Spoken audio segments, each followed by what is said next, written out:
The apartment was quiet in that sharp, thin way that makes you hear your own breathing. North Jersey at night always feels like that to me, like the whole state is holding its breath behind chain-link fences and warehouse walls. The streetlight outside my window threw a dull orange stripe across the blinds. Somewhere in the building, a neighbor's TV murmured and then went silent. I was sitting on the couch with my phone face down on my thigh, like it could bite me if I looked at it too long. I'd changed my number twice. The first time I told myself it was smart, a clean cut. The second time I knew it was superstition, but I did it anyway, because doing something felt better than waiting. I'd stopped answering unknown calls. I'd stopped checking voicemails. I'd started flinching whenever a car door slammed outside. That's what fear does when you can't spend it anywhere. It just sits in you and charges interest. The phone buzzed, a single hard vibration. I flipped it over and saw the message preview. Unknown number. Of course it was. Kid looks just like you, especially when he smiles, the text message read. My stomach dropped so fast I felt it in my throat. It wasn't a threat in the usual way. No all caps, no screaming, no promises, just a sentence that proved they'd been close enough to notice his face, close enough to watch him do something as small as smile. That was the point. They weren't warning me about what they could do. They were reminding me what they were already doing. Noah's smile flashed in my head, bright and crooked. The gap in his front teeth that made him look like he was always missing a secret.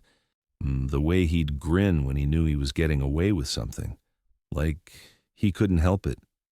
I hadn't seen that grin in person in weeks. His mom had taken him and left. She didn't do it with drama. She did it with exhaustion. One day she was just packing the overnight bag, then the bigger bag, then all the things that mattered, and she was looking at me like she didn't recognize the man she married. She told me she couldn't keep living like this. She told me she couldn't keep waiting for a knock on the door that might never come, or might come at the wrong time. Then she went to her sister's place and made it permanent. I stood up and walked to the kitchen because sitting still felt impossible. The sink was full of nothing. The counters were wiped clean. The place looked like a model unit, like nobody lived here. That was part of how it happened. I'd sold what I could, boxed the rest, cut the life down to the parts I could still carry. I stared at the text again, like it might change. It didn't. I used to think the worst part would be losing money, the business, the pride, the normal life. I was wrong. The worst part was realizing I'd handed strangers a reason to look at my kid, not because they cared about him, because he was leverage that walked and breathed. I'd been self-employed for a few years. Small operation, service work, the kind of business that survives on schedules and referrals and doing what you say you'll do. It was never glamorous, but it was mine. Then things tightened. Costs went up. A contract slipped. A customer delayed payment until next week turned into next month, then turned into silence. I tried to float it with credit. I tried to cut expenses. I tried to work longer hours, like time could replace cash. It worked until it didn't. The bank was the first door that shut in my face. I didn't even get a dramatic denial. I got the polite version, the one that makes you feel stupid for asking. My credit score had been bleeding out for months, and my tax returns didn't help. When you're self-employed, you write off what you can. You keep your taxable income low because you're trying to survive. On paper, it makes you look broke even when you're not. The bank didn't care that I had jobs lined up or that I knew the money would come if I could just get past one bad month. The bank cared about the boxes. My boxes didn't qualify. Collections calls started after that. Then the late notices. Then the little charges that pile up when you're already behind. The fees on top of fees that turn a stumble into a fall. I told myself I'd never borrow from the wrong people. Then, the wrong people were the only ones saying yes. I didn't call them loan sharks when I took the money. I called it a bridge. I told myself I'd pay it back fast. I told myself I was too smart to get trapped. It's amazing how believable your own voice sounds when you're desperate. The lender didn't ask for paperwork. He didn't ask for collateral. He didn't ask anything that would slow things down. He just made sure I understood the terms. I understood them. I took the cash anyway. Then I lost. Not in one dramatic blow. In a dozen small ones. A job fell through. A van repair ate a week's profit. A client disappeared. A supplier raised prices. By the time I admitted the business was done, the lender didn't see a business. He saw a debt that still had my name on it. I thought about going to the police, the way people say you should. I ran through it in my head 100 times. Walk in, tell the truth, get protection. But the truth wasn't clean, and I didn't have proof the way they'd need it. There was no contract, no signed note, no official transfer with a neat memo line. The threats came from burner numbers, one sentence at a time, and then the number would disappear. Even if I filed a report, I'd still be the one standing in daylight while they stayed in the dark. And if the police couldn't act fast, I'd be the one who lit the fuse. Most of all, there was Noah. The message wasn't about me. It was about him. They were telling me the line had moved. They were telling me my fear was valid. I went back to the couch and sat down hard. I opened my bank app even though I already knew the balance. The number looked insulting. I stared at it until my eyes blurred. I felt my phone again, buzzing, and for a split second, I thought it was another text. It was a call. "Miles, you still looking for work?" Caleb asked. Caleb Dunning wasn't a friend, not really. He was a connector, a guy who knew who needed bodies and who could show up. He'd thrown me jobs before, back when I was steady and dependable. He wasn't calling now because he cared about me. He was calling because someone needed a slot filled, and I was on the list of people who might say yes. "What is it?" I said, trying to keep my voice steady. "Gate clerk, overnight. Starts tonight," Caleb said flatly. My first thought was that I didn't care what it was. My second thought was Noah's smile. My third thought was how long it would take money to hit my account if I could just get through one shift, then another, then another. I didn't ask about benefits. I didn't ask about training. I didn't ask why it was so last minute. I asked the only question that mattered in my world right then. "How fast do they pay?" I asked. "Fast enough you stop panicking," Caleb muttered. That was all I needed. Not because it solved anything, because it bought time, and time was the only currency I still believed in. I said yes. I told him I was on my way. He gave me the basics, Port Newark side, overnight, show up and do what you're told. I didn't write anything down. My hands were too unsteady to trust a pen. I just repeated the location in my head until it stuck. After I hung up, I sat there for a second, listening to the apartment breathe. I looked at the text again. I didn't delete it. I didn't block the number. Blocking felt like pretending. Instead, I put the phone in my pocket like a weight and stood up. I grabbed my jacket, my wallet, my keys. I checked the lock twice on the way out, not because I thought it mattered, but because my brain needed an action it could complete. Outside, the air was cold and damp, the kind that slips under your collar and stays there. I got in my car and started the engine.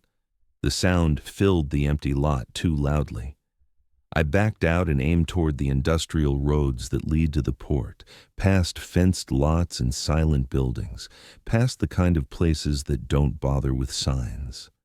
As I drove, the night stretched out in front of me, black and slick under the streetlights. Somewhere out there was Port Newark, running while most people slept. Somewhere out there was a booth with glass and cameras and a job that paid fast. I kept my eyes on the lane lines because they were the only thing that didn't lie. I had one goal in my head, steady as a heartbeat: survive the week. I followed the industrial roads past rows of stacked containers and parked chassis. Rail tracks cut through the dark like seams. Every so often I'd pass a fenced service road with signs I didn't stop to read. Diesel hung in the air, mixed with salt and something metallic like overheated brakes. Even with the windows up, I could smell it. The whole place had a steady hum under the silence, the sound of refrigeration units and distant engines and metal shifting against metal. The line at the gate was thin. 3 trucks, maybe 4, idling in a slow crawl. Their headlights made pale tunnels through the misty air, and their exhaust rolled low along the asphalt. I pulled in behind them and killed my own headlights, then sat there watching the red brake lights ahead of me pulse as the line moved. I probably wasn't supposed to be in a truck lane in a car, but at night the employee approach and the trucks used the same funnel, and nobody seemed to care. That was the first thing I noticed. No one looked twice at my car. No one leaned out of a booth to ask what I was doing. It was like the port didn't see you unless you were part of its flow. Metal in, metal out. Everything else was background. When I reached the front, a guard shack sat off to the side under a brighter patch of light.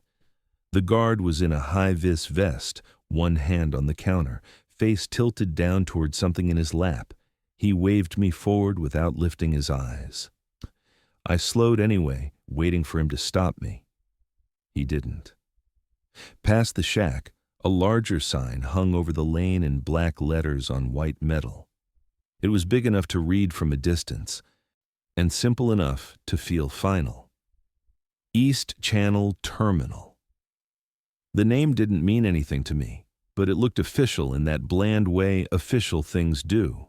No slogan, no company logo, just a facility name and a set of arrows pointing deeper into the yard. I followed the arrows, headlights cutting across cracked pavement and painted lane markings. Trucks peeled off into their own lanes. My little car felt stupid and fragile among them, like a toy dropped into the wrong box.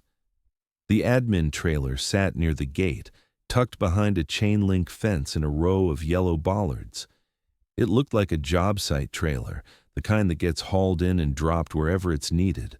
White siding, metal steps, a single dim light over the door.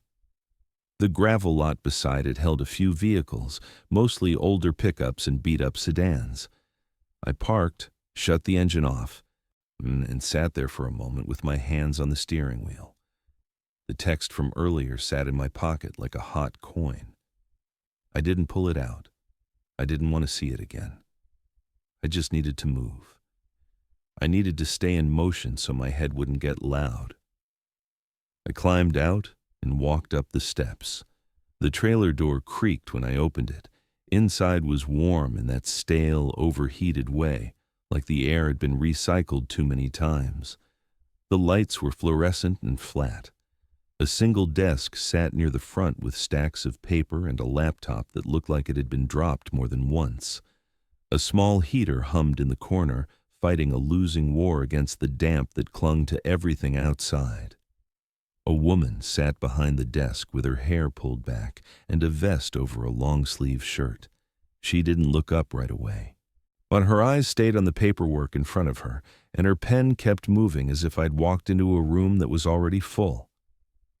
"Name?" Holly said without looking up. "Miles Keegan, new overnight," I told her. She finally lifted her eyes just enough to match my face to whatever she was expecting. She reached for a clipboard without enthusiasm, flipped a couple pages, then slid it toward me with a pen that had a piece of tape wrapped around the middle. The form was the usual stuff, the kind of form that turns a person into a set of boxes. Address, date of birth, social, job title, contact information. It asked questions in a tone that assumed you had answers. It assumed you had a life arranged neatly enough to list. I filled it out carefully, because at this point I didn't trust anything that felt easy. The pen scratched on the paper like it was reluctant. My handwriting looked worse than usual. Too much pressure, too sharp, like my hand was trying to stab through the page. When I hit the line that said emergency contact, my hand stopped. I stared at the blank space like it was a trick question. There were people I could write down, I guess, but none that felt real. Noah's mom wasn't that person anymore. My parents were far enough away that it would turn into voicemail and guilt. Caleb was a work contact. Grant wasn't even a name yet, just someone I was supposed to find. I could put down a number, but a number wasn't the same as someone showing up. Emergency contact? Holly asked quietly. I don't have one, I said, and it came out colder than I meant. She didn't react the way most people would. No pity, no awkward pause. Just a small, almost imperceptible stillness, like she'd checked a box in her own head. She took the clipboard back and looked over the form. Her eyes moved too slowly over the page, lingering on my name, my address, the numbers that made me traceable. It made the skin on my neck tighten. I told myself it was normal, that she was just doing her job. Still, I couldn't shake the feeling that the paper mattered more here than the person holding it. She typed something into the laptop. The keys sounded loud in the small space. Then she reached into a drawer and pulled out a laminated card, credit card sized, printed with bold text. She held it out to me without smiling. I took it and felt the plastic warm from her hand. You need this job, Miles? Holly asked, watching me now. Yeah, I said. I didn't dress it up. I didn't try to sound casual. Oh, I didn't have casual left. Read the card. Then find Grant Sutter at booth 3, she said, like she was done explaining. That was the whole orientation. No welcoming speech, no safety video, no guided tour of the place I'd be working overnight, just a card and a direction. It was efficient in a way that felt almost impatient, like the terminal didn't want to spend more time on me than it had to. I stepped to the side of the trailer so I wasn't blocking the doorway and looked down at the card. The rules weren't written like normal workplace rules. They weren't about slip hazards or lifting technique or PPE. They were specific, personal, and strangely absolute, like they'd been written after something went wrong and nobody wanted to name it. The first one jumped out immediately because it used words I hadn't heard in a long time outside courtrooms and paperwork. Full legal name. My legal name is just Miles Keegan, no middle name. If the radio or the intercom used my full legal name, I wasn't supposed to respond. Not be careful, not verify the caller, just don't answer. The kind of instruction that assumes answering is a decision you can't take back. Another rule said, no manual override after 200. It didn't say, unless supervisor approves. It didn't say, only in emergencies. It was framed like a hard boundary, a cliff edge. I didn't even know what system they meant yet, but the rule made it feel like the act of overriding something was more than a technical fix, like it was consent. Then there was the line about being clocked out. And if the system showed I was clocked out while I was still working, I wasn't supposed to swipe my badge again. I was supposed to log by hand. That one made my throat tighten because it sounded less like payroll and more like identity. Like the system could decide when you existed and when you didn't. 2 more rules sat under the first 3, and they were worse because they were so specific. If a seal number ever matched my own personal digits, I was supposed to close the booth window and kill the screen for 60 seconds. If the gate camera ever flashed twice, I was not supposed to watch the replay. I read those lines twice, trying to make them sound normal in my head. They didn't. The more I stared at the words, the more they felt like they were aimed at a very specific kind of problem. A problem that had already happened enough times for someone to print a card. Behind me, the trailer stayed quiet. Holly didn't ask if I had questions. She didn't look up again. She was already back in her paperwork, pen moving, eyes down, as if I'd already been processed and filed away. I slipped the card into my jacket pocket and stepped outside. The cold air hit my face like a slap. The yard lights made the gravel lot look gray and flat. Somewhere beyond the fence, a container crane or a reach stacker moved with a low mechanical groan. I could hear a truck air brake hiss and the dull thud of something heavy being set down. Booth 3. I didn't know where it was yet, but I could see a row of small glass booths down the lane, each one lit from inside like an aquarium. Trucks rolled up to them in slow, patient lines. The booths were the first real interface between the port and the outside world. Paper meets metal. Metal moves. I started walking toward them with my hands in my pockets, feeling the laminated card press against my chest like a warning label. I kept my eyes forward and tried not to think about the text message again. I tried not to picture Noah smiling at someone I couldn't see. I told myself I was here to work, to get paid, to buy time. And as I walked toward the booths, the feeling followed me anyway, quiet and steady, like the terminal already knew my name. Booth 3 sat in a straight row of glass boxes under floodlights that made Port Newark look colorless. The truck lane ran right up to the window with painted guides on the pavement, and a camera arm hung overhead, aimed at cab doors and container numbers like it never blinked. Even with the glass shut, I could feel the yard outside, diesel in the air, metal clanking somewhere deeper in the terminal, refrigeration units humming in the distance like a steady, nervous breath. Inside the booth it was warmer, but not comfortable. The heat was the stale kind that clings to electronics. A terminal monitor sat on the counter with a grid of fields waiting to be filled. A ticket printer squatted beside it with a roll of paper threaded through the back. There was a barcode scanner on a hook, a stapler, a flashlight, and a red logbook shoved under the counter like it lived there. A radio and an intercom handset were mounted on the wall, cords coiled tight from being grabbed and put back 1,000 times. Everything had a place. That told me two things. This job was real, and it was built to run fast. Grant Sutter looked up when I stepped inside.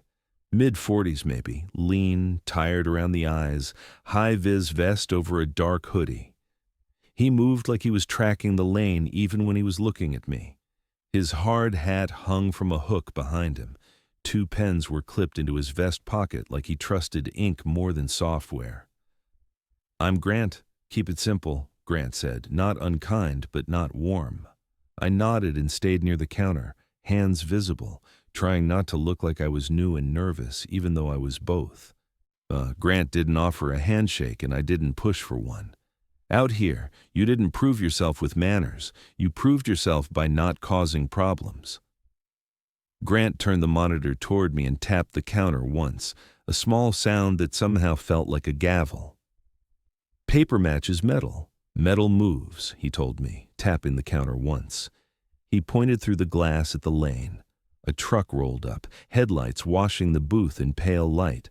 The driver leaned out with paperwork ready, impatient but not aggressive, just tired. Grant didn't talk to him yet. He started training me first, like he wanted my headset right before the line tested it. Booking or pickup number first, always. Scan the barcode if it's there. If it isn't, type it in and double-check before you hit enter. Then, container number. 4 letters and 7 digits. Not off the slip if you can help it, off the metal on the container itself. He made a point of that, like paper lied more often than steel did. Chassis number next, because the port tracked where a box sat and what it sat on. Seal number after that, because seal meant custody, and custody meant liability. If something didn't match, you didn't fix it.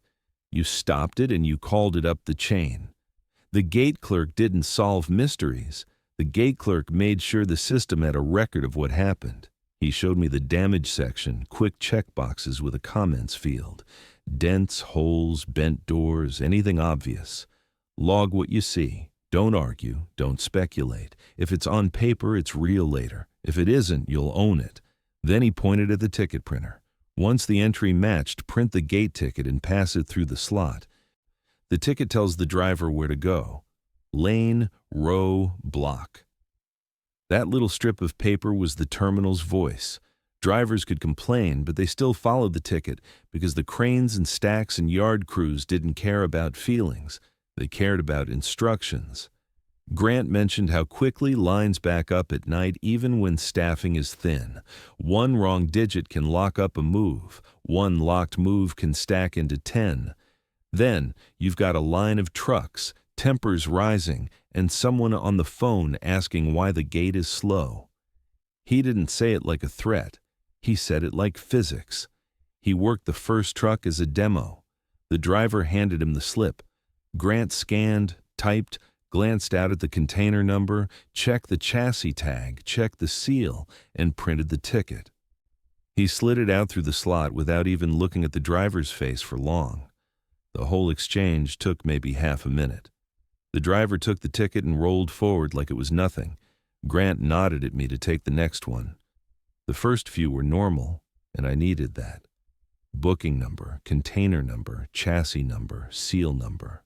Print, pass, wave through. A rhythm formed quickly. My hands stopped shaking because the steps gave them something to do. For a couple trucks, I could pretend this was just a job, just paperwork, just a night shift that would end with a paycheck and a drive home. I could pretend I wasn't thinking about Noah, or that text, or the fact that someone out there knew my life well enough to use it like a tool. Grant watched my entries over my shoulder without hovering. When I hesitated, first he pointed at the field. When my eyes drifted to the paperwork instead of the container, he tapped the glass toward the lane. Look at the metal. When I almost typed what I assumed instead of what I verified, he waited until I corrected myself. He didn't praise. He didn't insult. He just kept the standard steady. That's when I noticed the button in the corner of the screen. Manual override. It was small, gray, easy to miss, but once I saw it, I couldn't unsee it. My work brain recognized it instantly. A shortcut, a fix. The thing you reach for when the system is wrong but the line needs to move. In a normal job, an override is just a tool. Here, the laminated card in my jacket pocket felt like it pressed harder against my ribs. I pointed at the button. "What's the thing you don't want me touching?" I asked. Grant didn't look at my finger. He kept his eyes on the lane as another truck rolled forward, headlights bleaching his face for a second. "Manual override. After 2, you don't touch it," Grant said, eyes still on the lane. He didn't explain it. He didn't soften it. It wasn't framed like policy. It was framed like a boundary, like once you crossed it, you didn't get to uncross it. I nodded. I didn't ask why. I could feel the answer in the way he said it. People don't make rules like that for fun. They make them because someone tried the helpful thing and it went bad. Grant pointed at the wall where the radio and intercom handset hung. The intercom looked like it tied into the other booths and maybe the gate desk. The radio had channels and a volume knob turned low, like you kept it quiet until it mattered. "If anyone uses your full name on the radio, so you don't answer," he added, like it was weather. My stomach tightened.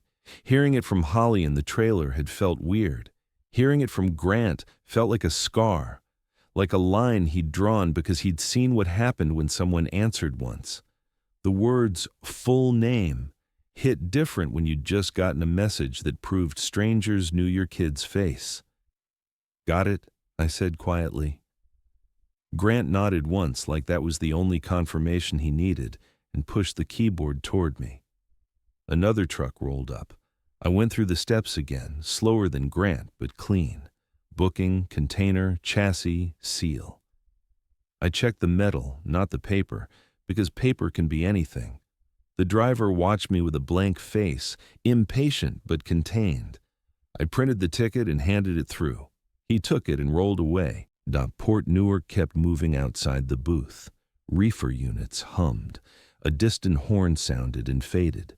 Headlights crept forward in the lane like a slow river of light. The flood lamps didn't change. The painted lines didn't move. Everything looked stable enough to believe in. But the rules in my pocket didn't feel like normal workplace rules. They felt like rules for a place that could decide whether you existed on paper. And if the paper didn't have you, then maybe the place didn't either. I kept my hands steady and my face neutral. I typed what I saw. I printed what the system wanted. I didn't guess. I didn't improvise. I didn't reach for the shortcut that sat on the screen like a loaded question. For the first time that night, I started to understand what Grant meant. The job wasn't hard. The hard part was not trying to be clever. The hard part was doing the simple steps even when the world gave you reasons not to. By the time the clock on the corner of the monitor rolled past 1 o'clock, the gate lane inside East Channel Terminal had thinned. Headlights would appear, creep forward, then vanish into the yard again, leaving wet pavement shining under the floodlights. In the gaps you could hear Port Newark breathing, distant engines and the occasional metal clang that echoed and died. Grant stayed angled toward the window, eyes moving between the lane and the screen like he didn't fully trust either one. I was doing entries cleanly now: booking, container, chassis, seal, print, pass, wave through. It was almost boring, which made it easier to forget the rules card in my pocket. Almost. A set of headlights came in faster than the others. The truck drifted into position with a little too much momentum, braking late enough that the cab rocked once and settled. Then the driver rolled his window down before he was fully stopped, paperwork already in his hand.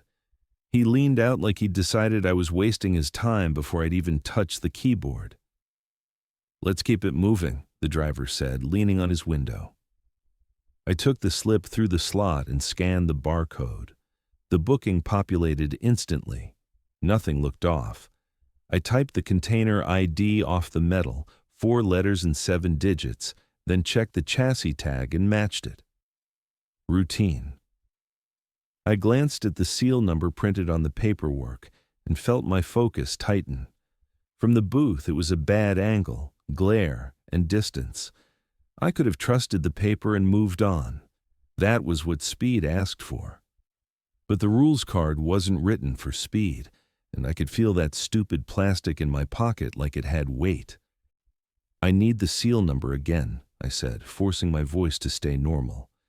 He turned the slip toward the glass, annoyed, like I'd asked him to repeat his own birthday.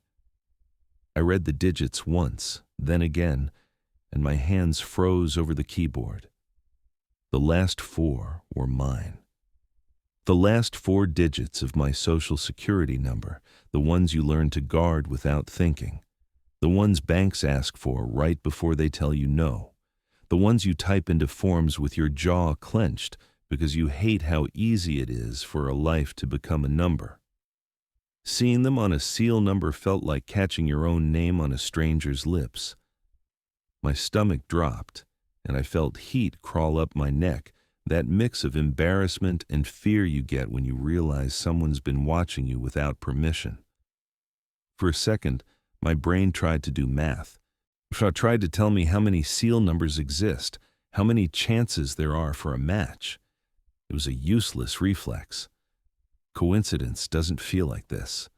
Coincidence doesn't tighten your chest. I stared at the screen to make sure I hadn't typed it wrong, but the number was sitting there in black text like it belonged. I looked at the slip again, then back to the field. Same digits, same order. The message from earlier flashed behind my eyes, and with it Noah's grin, and suddenly the booth felt too small. My hands wanted to move, to fix something, to make it go away. That's what I'd done for years. When a problem showed up, I handled it. But the card in my pocket said the opposite. When this problem shows up, you stop. I turned my head slightly toward Grant, keeping my eyes on the monitor. "It matches me," I told Grant, and I hated how small that sounded. Grant didn't ask what I meant. His hand went to the blind, ready, and he shifted closer like he'd been waiting for the moment the job stopped being normal. Then shut it down. 60 seconds, Grant said, already reaching for the blind. I slid the booth window shut, the glass sealed with a dull thump that made the booth feel cut off from the lane. Then I killed the monitor. The screen went black, and the glow that had been lighting my face disappeared. I counted in my head. Not fast, not slow. I kept it honest, like the number mattered as much as the action. I didn't look out. I didn't reach for the radio. I didn't do anything that could be mistaken for engagement. Outside, the driver stayed put, waiting in a way that felt intentional. His headlights burned into the lower edge of the blind. A pale bar of light. A soft knock hit the glass. Tap, tap, not angry, not loud. Then it came again, still polite enough to make my skin crawl. I kept my gaze down, fixed on the dead screen, because looking out felt like giving something a handle. "Hey, you all right in there?" the driver called, trying to sound casual. His tone was perfect, the kind that makes you answer just to prove you're not weird, just to prove you're still human. I could feel my mouth wanting to open, the old reflex to smooth things over. Grant dropped the blind further, blocking the driver's face and most of the cab, leaving only light and shape. "He's fine." "Wait," Grant snapped. The knock stopped for a beat, then started again, slower now, like it had all the time in the world. My heartbeat kept trying to sync with it. I forced my count to stay steady. 30. The 31. 32. The rule wasn't about what I felt. It was about what I did. When I hit 60, I stopped. No extra second. I powered the monitor back on. The screen blinked, loaded, and the entry form returned like nothing had happened. The booking was still there. The seal number was still sitting in its box, and the last 4 digits were still mine. Outside, the knocking stopped instantly. The driver leaned back into his seat. He didn't look annoyed anymore. He looked patient, like he'd just watched a test finish. My hands felt numb on the keyboard. I forced them to move anyway. I verified the fields, printed the gate ticket, and slid it out through the slot. I kept the window shut. I kept my eyes on the paper and the metal, not the driver's face. He took the ticket, nodded once without smiling, and rolled forward. His taillights disappeared into the glare, and the yard swallowed him. The lane in front of booth 3 was empty again. The system on the monitor looked clean, normal, boring. It didn't glitch. It didn't warn me. It just held my data inside a seal number and pretended it was always meant to be there. Grant didn't say anything after. He didn't need to. His silence made it clear why the rules were printed on plastic, why you followed them even when they made you feel stupid. I sat there staring at the screen, feeling those 4 digits like a bruise in my head. Port Newark kept moving outside, metal in, metal out. And somewhere in the yard, something had just proven it could reach into my life through a line of numbers. The lane stayed quiet for a while after the seal incident, like the place was letting me settle into the idea that I'd imagined it. Another couple trucks came through with clean paperwork and normal seal numbers. I did the routine the way Grant drilled it into me, slow enough to be accurate, fast enough to keep the line moving. Booking, container, chassis, seal, print, pass. I kept my eyes on the metal more than the paper. I kept my hands on the keyboard and my mind off everything else.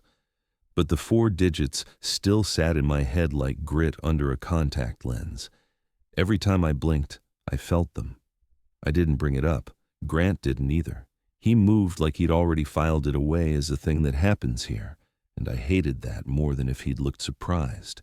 Surprise would have meant it was rare. His calm made it feel normal. Another set of headlights slid into position under the camera arm.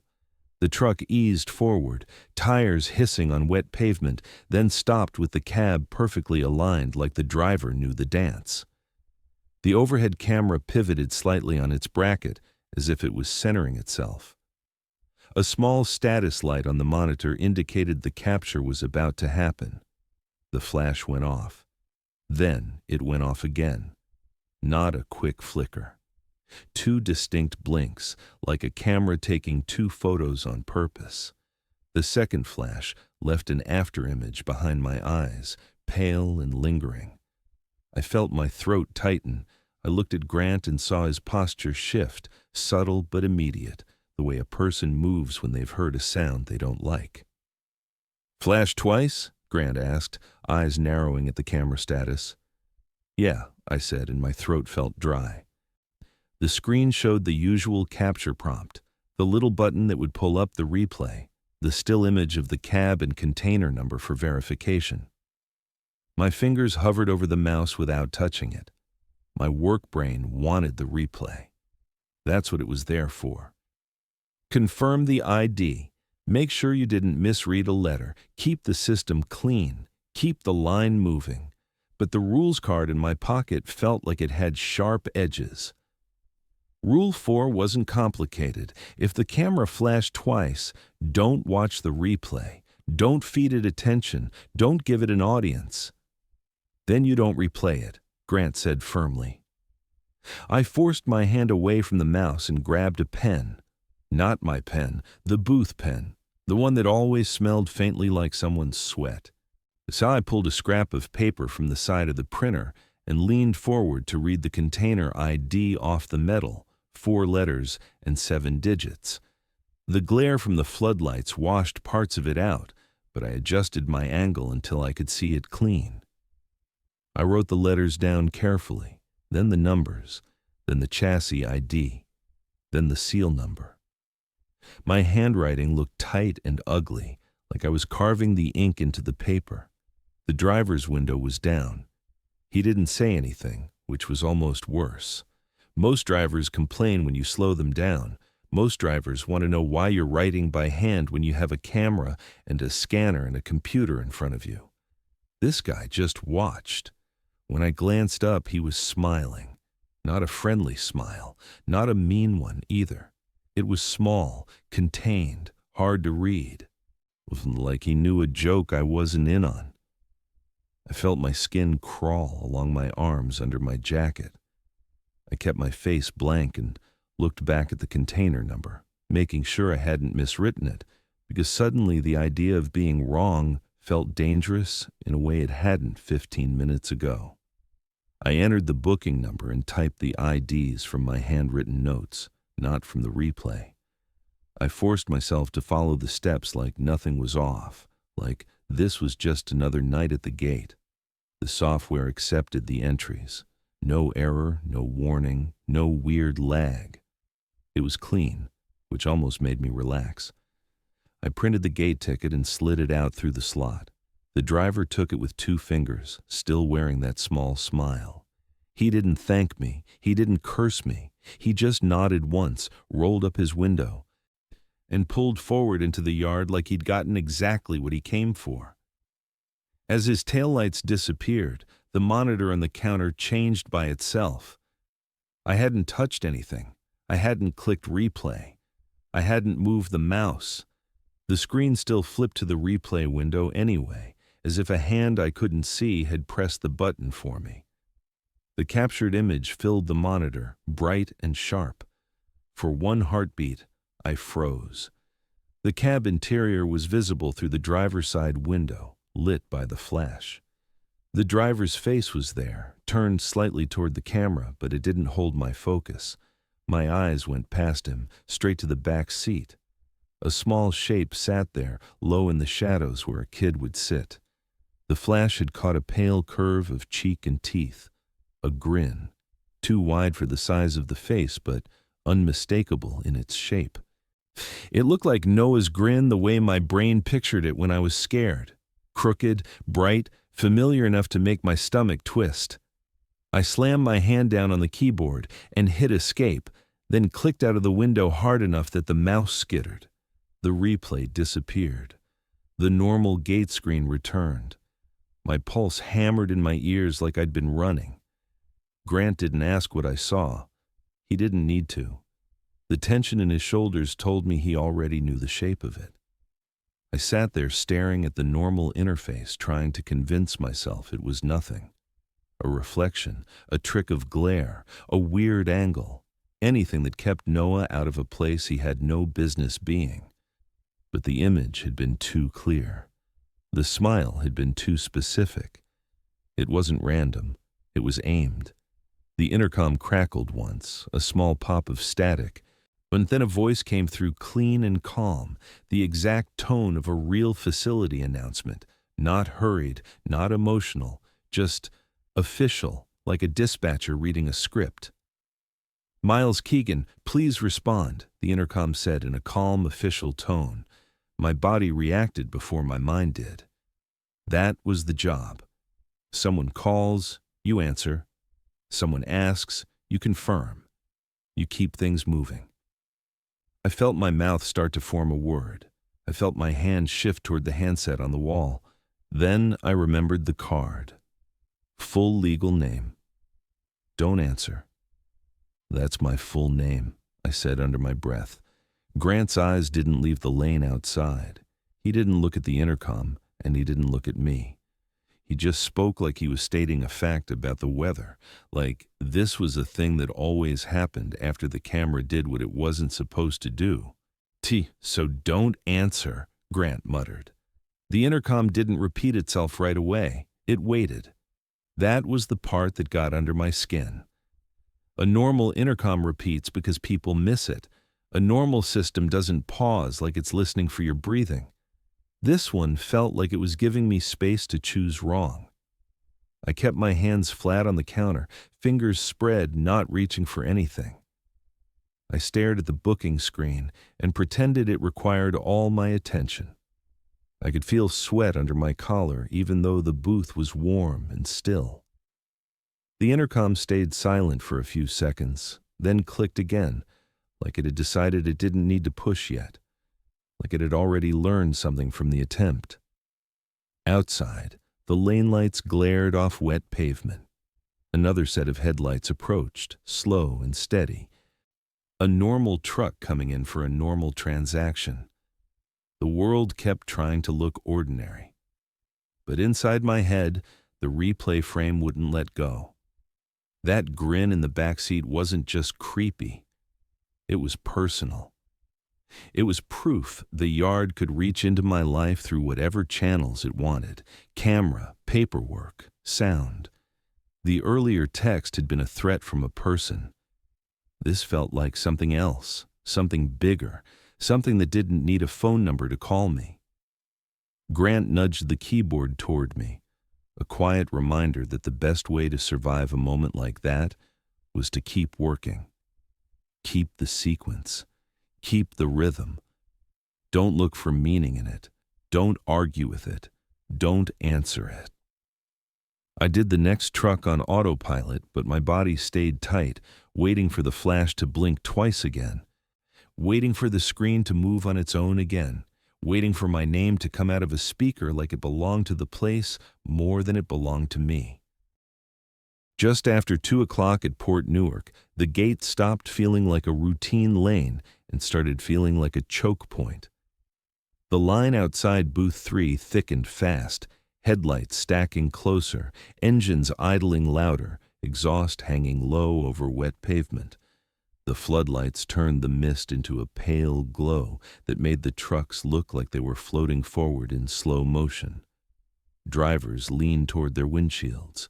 Paperwork was already in hand before they reached the glass.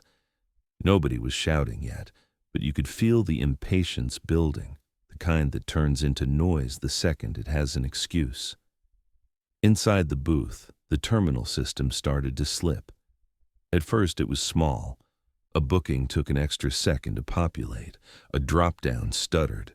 The cursor lagged like the computer was thinking too hard. On a normal night, I would have blamed the network and kept going. Tonight, every hiccup felt personal. It felt like the system wasn't failing. It was choosing. A truck rolled up and stopped with the cab perfectly aligned in the guides. The driver handed me a pickup slip through the slot.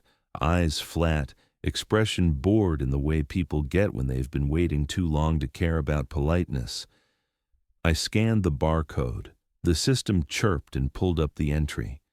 Then, a status line appeared in the corner like a stamp. Outgated. I stared at it, waiting for it to correct itself. It didn't. Outgated meant the move was finished. It meant the truck had already left the facility. The truck was sitting right in front of me, idling, waiting. I scanned again. Same result. I typed the booking manually. Same result. The system stayed confident in its lie.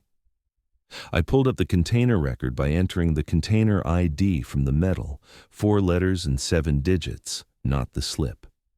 The record opened. The chassis number on the screen didn't match the chassis tag on the trailer outside. 1 digit was off, like someone had swapped it, except nobody had touched it tonight. It was wrong before my hands ever got involved. Behind the first truck, the line compressed.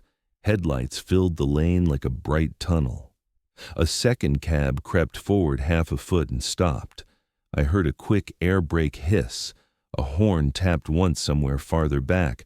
Not rage, just a reminder that time mattered. In a place like this, speed is a kind of currency. Slow costs everyone. Slow gets noticed. My eyes flicked to the corner of the screen where the manual override button sat. I'd noticed it earlier. It was small and gray, but it felt loud now. Manual override was what you used when the system didn't match reality and someone needed the lane to move anyway. It was a shortcut built into the software, and it existed for a reason. The port couldn't afford to stop for every mismatch. The port needed flow. I felt my hand drift toward the mouse. It wasn't a decision yet. It was reflex, the same reflex that used to keep my old business running when invoices were late and a van was down, and I still had to show up, fix it, push through, keep moving, keep the job, get paid. The corner clock had already rolled past 2 o'clock. The intercom crackled, then a voice came through clean and sharp. It wasn't distorted. It wasn't eerie. It sounded like management. The tone you hear when someone is sitting in a warm office watching a lane camera and deciding you're the problem. Manual override. Now, the intercom insisted, crisp and impatient. The order hit my nerves like a shove. It made the shortcut feel approved. It made the wrong move feel like obedience.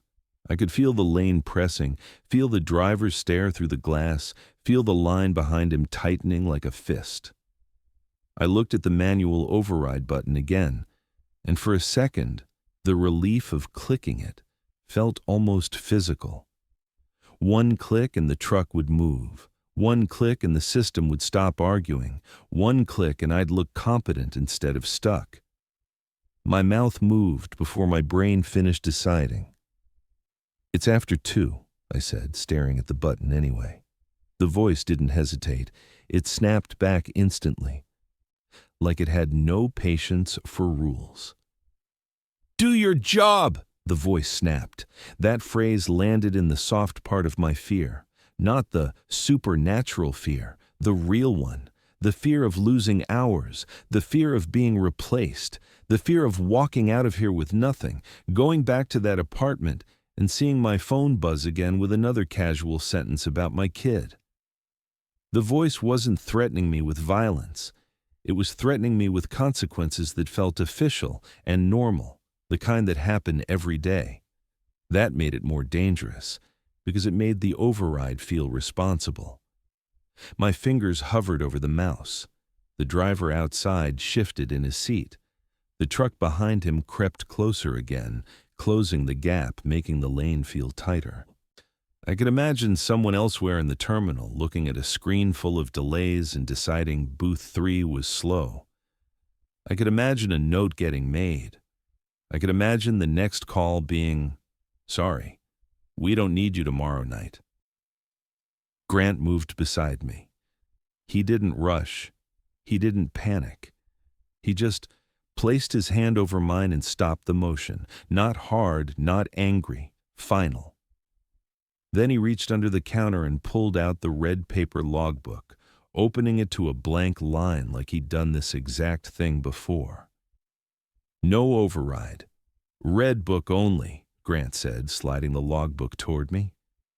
The logbook looked stupid next to the terminal system. Thick, worn, stained at the edges, full of cramped handwriting from different hands. But that was the point. Paper didn't update itself. Paper didn't decide you were done. Paper only held what a person wrote down. Grant pointed at the top of the line. Time first. Lane, booking number if it existed, container ID from the metal, chassis ID from the tag, seal, carrier, a short note about the glitch, a record that said, a human saw this, a human did the work, the system was wrong. I grabbed the booth pen and started writing. My handwriting came out tight and ugly, like I was trying to press certainty into the page. I wrote the time, then scratched it out because the minute flipped and I couldn't stand being wrong by even a little. I wrote it again. Lane, booking, container, chassis. The intercom stayed silent for a few seconds, like it was waiting to see if I'd fold without more pressure. The screen flickered. Outgated vanished, then returned, then vanished again. The chassis digit on the screen changed by itself, then changed back. It felt like the system was testing angles, trying different lies, looking for the one that made my hand reach for the override. I kept writing. I reached the seal number, and the pen skipped. I pressed harder. The ink thinned. Then the pen died completely, right in the middle of the entry. The tip dragged uselessly across the paper, leaving nothing. For half a second, my eyes snapped back to the manual override button. The lane was tight. The system was wrong. The intercom had ordered it. My pen was dead. Everything in the moment was steering me toward one decision. My throat tightened, and the truth came out without permission. If we slow this down, we're done, I said, and my voice came out thin. I meant the job, but I meant more than the job. I meant the money. I meant the time I was trying to buy. I meant the distance between me and whatever came next for Noah. Slowing down felt like losing control, and I'd been losing control for months. Grant didn't look at me. He looked past the lane lights and the stacked headlights like he was listening for something behind the normal sounds of the port. Then he unclipped a pen from his vest and placed it in my hand. It was warm from his pocket. That warmth felt like the only real thing in the booth. If you override, you're done, Grant said quietly. He didn't say it like a threat. He said it like a fact. Like he'd seen someone click that button after 2 and watched what it cost them, something bigger than a write-up. His calm made it worse because it meant he was sure. I swallowed and finished the seal number with Grant's pen, carefully, making sure each digit was clean. I wrote the carrier name. I wrote a short note about the system showing outgated while the truck was physically at the booth. I underlined it once because my hand needed to do something decisive. Then I went back to the terminal system and took the long route through the screens, entering the information manually without touching override. It took longer. The driver's patience hardened into a stare. The line behind him compressed tighter, but the booking finally accepted, like the system got bored of resisting. Outgated cleared. The chassis field settled. The ticket printed. I slid the ticket through the slot. The driver grabbed it without looking at me and rolled forward. The next truck moved up immediately, headlights flooding the booth again, the port refusing to acknowledge the choice I'd just made. Grant left the red logbook open in front of me. The message was simple.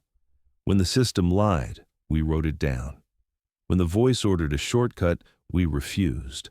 When the lane demanded speed, we gave it what we could without opening the door. I took a breath, checked the metal, and started the next entry the slow way, because the fast way had started to feel like consent. After the manual override push, the lane didn't relax. It just got quieter in a way that made the pressure feel sharper. Trucks kept sliding up under the floodlights, headlights stacked tight, exhaust hanging low over the wet pavement. Inside booth 3, the terminal system kept accepting entries like nothing was wrong, but I couldn't shake the sense that it was letting me work while it decided what I was. Grant left the red logbook open in front of me like a reminder that paper was still human. I kept doing the routine the long way. I typed what I saw on the metal.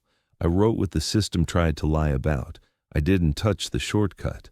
The intercom stayed silent for a stretch, and that silence felt like it was listening. Somewhere past 2:30, I noticed a panel on the screen I hadn't paid attention to earlier. It wasn't part of the move entry, not booking, not container, not chassis. It was payroll language, employee status, the kind of thing that should have meant nothing to me in the moment. Under my name, it read, "Clocked out." It wasn't a warning or a request. It wasn't asking me to confirm. It was a statement, clean and final, like the system had decided my shift was done and my body was just late getting the message. "My screen says I clocked out," I said, trying not to freak out. Grant leaned in just enough to see it, and the fact that he didn't look surprised made my stomach drop. Like this wasn't a glitch, like it was a step. My reflex was instant.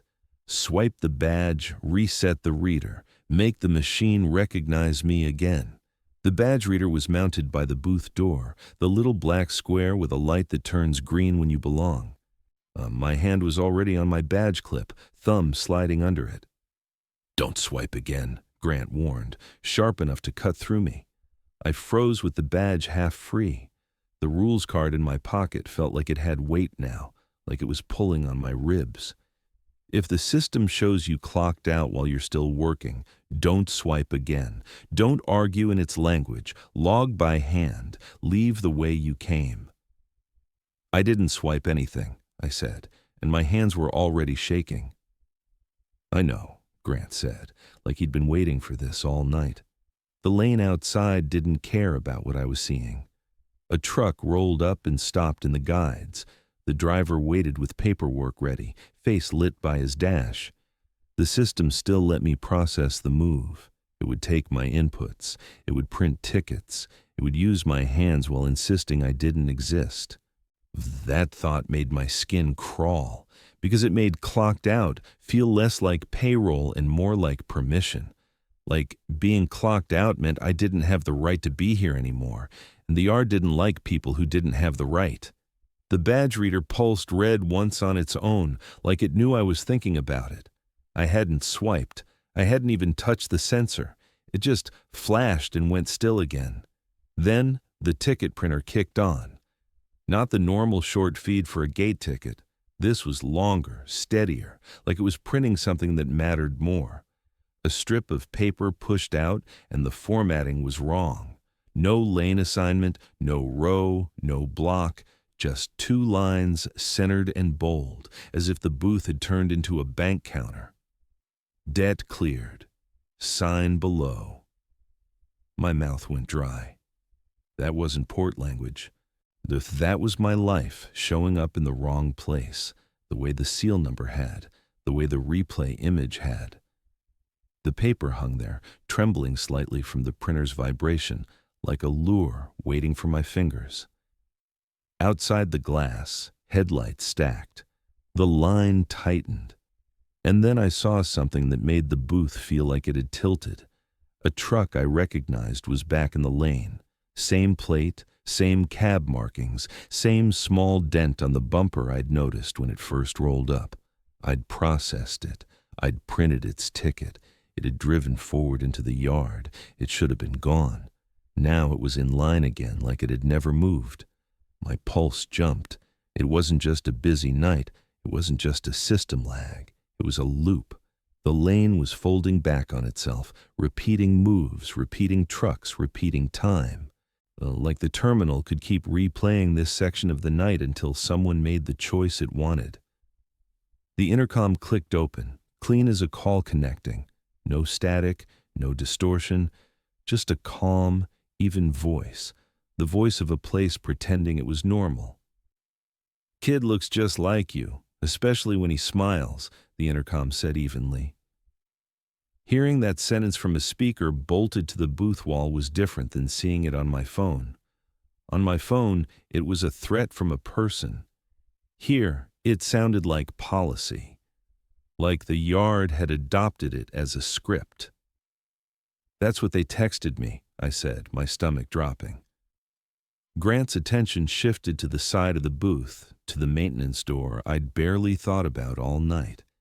It was a plain metal door with a push bar, meant for technicians, not clerks. So I'd assumed it led to a storage alcove or a narrow service corridor. The push bar moved, slowly, gently, like a patient hand. The door cracked open an inch. Bright white light spilled through the gap, nothing like the yellow glare outside. It was office light, the kind that makes everything look flat and too clean. The smell hit right after, sharp and chemical, fresh paint. Under it, damp carpet, that sour, wet scent that lingers when a building never fully dries. The gap widened to 2 inches, then 3, as if the door didn't stick at all. The white light cut across the booth floor and reached the counter, reaching toward the printer where the debt-cleared paper still hung. Dust floated in the beam like tiny insects. Then I heard something small and close, not a full word, not a clear voice, just a sound shaped enough to hook the part of me that was raw. A soft little breathy laugh, the kind a kid makes when he's trying not to be loud. It didn't have to be Noah's exact voice to work. It only had to be near it, near enough to make my feet move before my head agreed. I took 1 step toward the door and felt the air change at the edge of the light, like the hallway on the other side belonged to a different temperature, a different world. Relief flashed through me, sudden and bright. No debt, no messages, no pressure, no waiting for the next line about my kid. Grant didn't grab me. He didn't need to. His voice was flat, final, like he was stating the only thing that mattered. "And if you take the deal, you don't come back," Grant said flatly. I stopped with my toes at the edge of the light. The paper on the printer fluttered slightly, like it wanted my hand. The laughter drifted farther away, down a corridor I couldn't see, pulling at me with a promise I didn't trust. The lane outside kept looping. The system kept calling me clocked out. The door stayed open just enough to be an invitation. I stared at the hanging paper and at the white light on the floor, and I made myself do the only thing I could still control. I didn't touch it. Grant moved like we were already late. He shut the booth down like he was powering off a machine that had started talking back. Monitor first, then the terminal interface, then the printer. The glow on the counter died, and the booth felt colder without it. He pulled the red logbook out from under the counter and tucked it under his arm like it was the only thing that counted as evidence. The debt-cleared strip was still hanging from the printer, fluttering slightly in the warm air. Grant didn't touch it with his bare hand.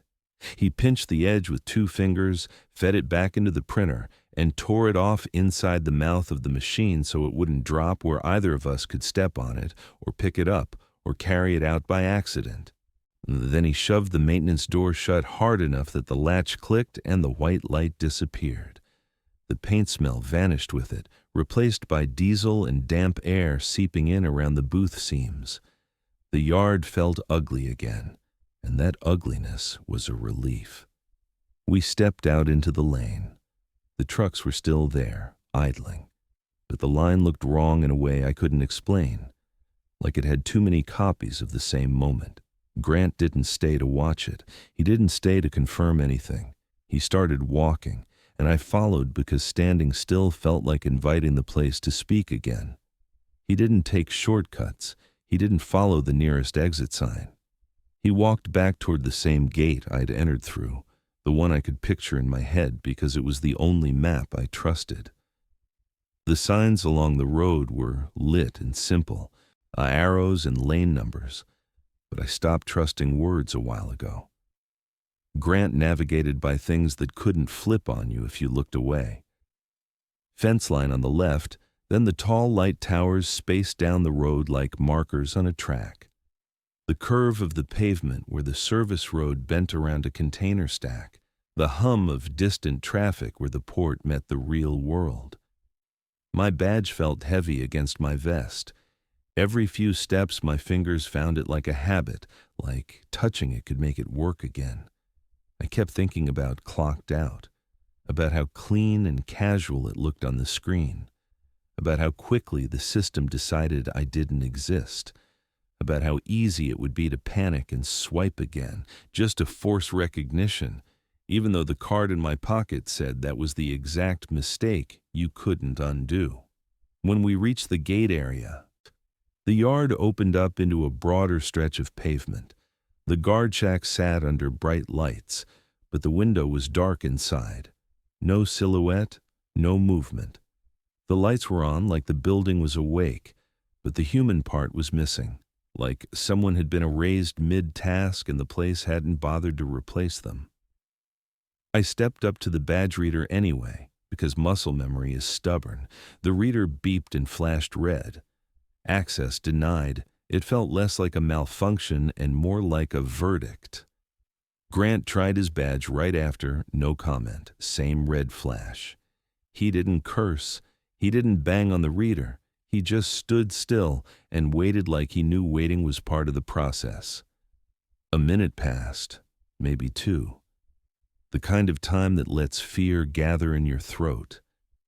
I kept thinking about wrong gates and loops and walking until you hit water, not because I'd seen it, but because the whole night had been a series of rules written like someone already knew the consequences.